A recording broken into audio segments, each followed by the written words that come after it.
So although I'm not a big fan of asphalt shingles anymore, I would like to do a video on it, and particularly the nailing of it.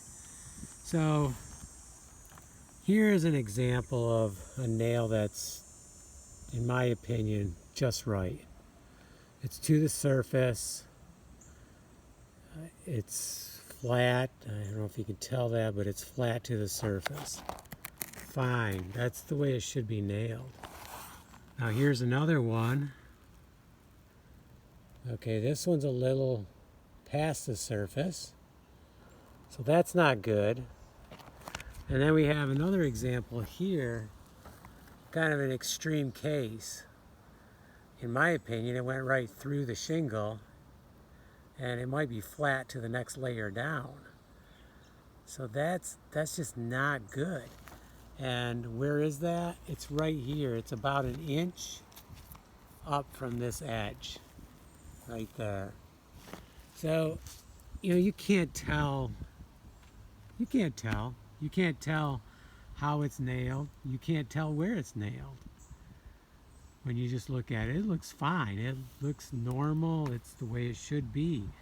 But I've been finding a bunch of nails along this edge that are excessively nailed in, and to the point they're just going right through that layer, and that's not good. So I'm just pointing that out. It's something to think about if you're having an asphalt roof put on, or you're putting one on. It's just hitting the nail too hard at the end is not, it's not helpful. If it goes through that layer, it's just not good. And there's a hassle getting them out, but that doesn't matter. I mean, when you're putting them in, you're not worried about that. So I'm going to keep removing the nails along this edge, and then we're making progress. But just something to keep in mind about asphalt shingles and nailing.